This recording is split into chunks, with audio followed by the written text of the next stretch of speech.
Mike Malloy here. It is the day after. It is November 6th, 2024, and the people of the United States have made it clear that we are sick and tired of this Democratic bullshit, small d Democratic. What we now want and what the orange bastard is going to deliver to us is a fascist state.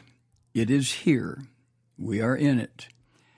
The only question that I think is relative right now is how do we adjust to this? You know, the evolutionary idea, it gets down to this: adapt or die.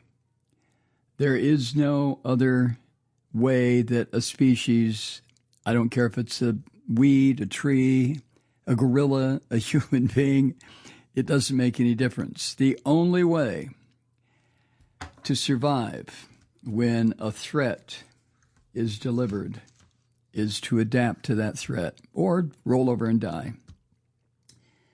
I have to say that last night was very difficult to get through for me. I was on the phone a lot with my daughter. Had quite a few texts with my son. Laid in bed last night, could not sleep for obvious reasons, trying to understand fully what the American people said they want. And the American people said resoundingly, we want fascism. Okay. That's what Donald Trump has been promising. That's what his entire life is about, and that is what he is now going to deliver. The implications of this, of course, domestically and in terms of foreign relations, are absolutely profound. We are at the end of a 240-year experiment. It is now finished. Don't fucking kid yourself. I don't want to hear any postmortems about, well, I know I will, postmortems about woulda, coulda, shoulda. It's gone. It is totally gone. The American public had a clear choice to make. And the majority of our fellow citizens, I know you didn't, and I damn sure didn't, but the majority of the people in this country made their decision. Fuck democracy. Fuck representative government. Fuck everyone equal before the law. No more of that shit. We want this Nazi son of a bitch, Donald Trump. Well, it's been delivered to us. As far as the Democratic Party failing incredibly, and the Kamala Harris campaign failing unbelievably, yes, abso-fucking-lutely. I mean, when your opponent in the race for the presidency is a felon, a rapist, someone who has vowed to destroy the country, destroy democracy, and you can't defeat him, but you can parade around with Republican conservatives like, bless her heart, Liz Cheney. I mean, Kamala Harris's, her defeat is going to be analyzed by people much more astute and well-versed in this sort of thing than I. I admit that. But I can tell you right now that one of the major mistakes that Kamala Harris made was not being a Democrat. That's all, very simply. Donald Trump figured out what to do. You target your base. Kamala Harris decided to surround herself with well-meaning Republicans and all sorts of people, entertainers, musicians, people who were willing to get up on the stage with her and declare that Trump was a fascist, something that we certainly all of us knew. But Kamala Harris never did address the core of the Democratic Party. And because of that, the Democrats just didn't take her seriously. How many votes were cast for Kamala Harris? Well, as Lee Schlesinger said, a couple, 3-4 million less than went for Joe Biden. Oh, there's so much to unpack here. I'm going to try to do it. The other email I got was from Stephen King, frequent contributor to this podcast. You know what he said last week? That if things went this way, he was unplugging from media, period. Well, this is his message today. I'll still contribute, subscribe, but I'm unplugging. Like I said in my sponsorship last week, I cannot express my disappointment in this fucking country enough. There are no words. It's not worth it when the one good side seems like they want to lose. Stephen. Yeah. Kamala Harris did not understand that, and I've said this before, there were so many policies of Joe Biden that were abhorrent, that people just did not like. I mentioned that many times, that while I supported Biden because he was a Democrat, which, okay, my mistake, because that's what the framers of the Constitution warned us against. One of the things was political parties. But I supported him because I felt that so much of what he got through the Congress was really good legislation. But also I supported him because he was a Democrat. When Biden refused to listen to hundreds of thousands, if not a couple of million, Muslim or Middle Eastern people who are now citizens of the United States, and said, fuck you, I'm going to continue to pal up to my buddy Netanyahu, although I hate him. I'm going to continue to give him all sorts of weapons of mass death with which he can continue to slaughter Palestinian children. And if you don't like it, go vote for Trump. Well, they went and voted for Trump. When hundreds of thousands, if not millions, of young people in this country tried to make a point on college campuses to the Biden administration, you have got to stop supporting the murder of children in Gaza. Biden and Kamala Harris more or less told the students, go fuck yourselves. Our allegiance is to Netanyahu. We have treaty agreements, whatever, with Netanyahu, and we are not going to back down just because he is killing thousands upon thousands of children. Okay. All right. Now, one thing, though, I would point out to the students and the Arab speakers and Arab Americans, however you want to put it, and to the union leaders who just decided, or the union members who just decided Biden was not what they wanted, but especially to people who withheld their vote from Biden, and consequently Kamala Harris is what I'm talking about. You know what I'm saying? The people who withheld their vote from Kamala Harris or voted Trump or voted third party because of these single issues. Well, let me just assure these people, you are going to get exactly what you wanted.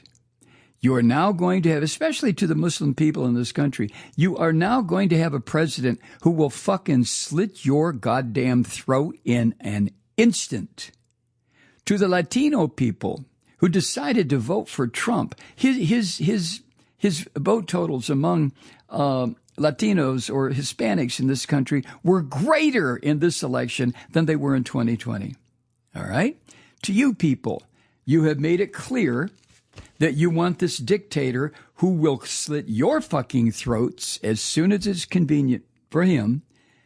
You have made it clear, and you have handed him the knife, and you have sharpened it. All I would say to these disparate groups, what in the fuck was wrong with you? Of course, it's too late now. Woulda, coulda, shoulda. But this is what you people who voted against Kamala Harris, that was your vote against the Biden administration. You weren't in favor of Trump necessarily. I mean, his vote totals are not going to be very much higher than they were in 2020. But you decided, didn't you, that you would teach the Biden administration and consequently Kamala Harris a lesson. Well, you taught her. And in the process, you've put a goddamn dagger to your own throats. What in the fuck is wrong with people who are single issue voters?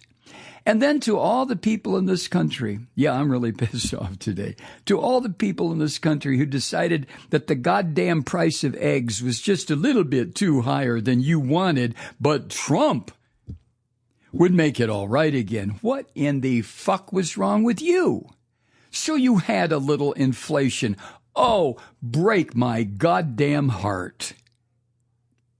And the inflation, which was caused by circumstances way beyond any administration to deal with. May I remind you, we had a year and a half of mega death and destruction globally because of COVID-19. But, rather than look at the corporations who decided to take advantage of the pandemic and just rip everybody off by increasing prices. No, you're too fucking stupid to have figured that out. Oh, well, it was Biden's fault, so let's not vote for Kamala Harris. I have to say, and I mean this from the bottom of my heart, that the people who refused to vote for Harris, fuck you. I'm so sick of having to deal with living in the same country as people who could do what they did yesterday.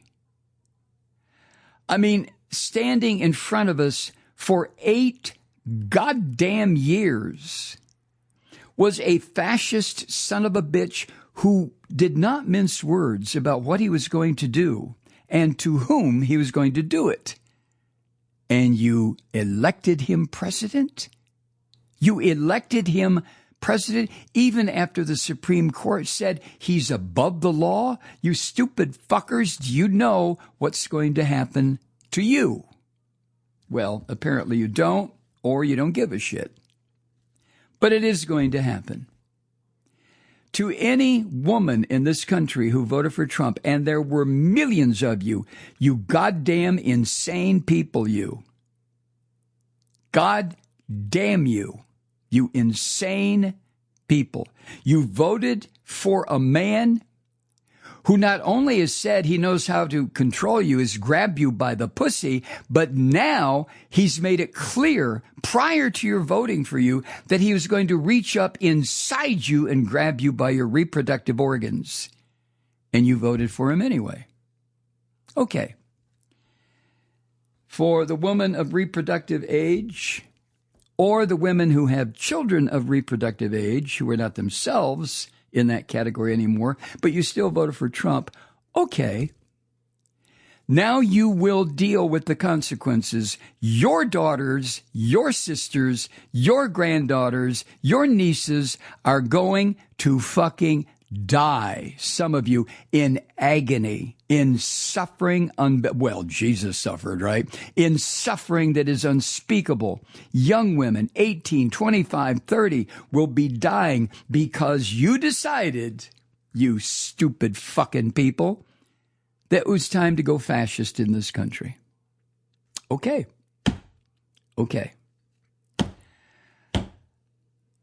To the Latino and black men who voted for Trump, what in the fuck is wrong with your heads? What is wrong with you? You voted for a racist son of a bitch. You think your life is going to be easy now because, well, I got a lot of money. I'm a rap star. That shit don't bother me. I've got a lot of money because I'm a Latino businessman. That shit doesn't bother me. Motherfuckers, you folks, you black men and Latino men, you are in for the worst goddamn thing you could possibly imagine. Oh, it's not going to happen tomorrow. Maybe not next week, next month, but it's coming. It's coming after your asses like a huge goddamn bulldozer, and it's going to roll right over you and smash you Latino and black men who voted for Trump into a grease spot on the middle of the fucking pavement. Do you understand that? Oh, no, of course you don't. But you made your decision, and now you're going to live with it. Well, no, now you're going to die with it. Do you not understand that? Hi, Truth Seekers. Mike Malloy here. You know, the Progressive Voices Network brings you commercial-free commentary from today's leading progressive radio hosts and pundits, like me, Mike Malloy, 24 hours a day. I'm not your typical old guy from the 80s or the 90s talk radio host, and Progressive Voices is not your typical Talk Radio Network. It's a listener-supported nonprofit with no corporate control whatsoever over our broadcast. So hosts like me, Mike Malloy, are free to rant and scream and carry on about whatever we like. We're often controversial, but we're never boring. Weeknights, 9 p.m. in the East, 6 p.m. in the West on the Progressive Voices Network. Always progressive, always on. I'm Mike Malloy. Keep it lit.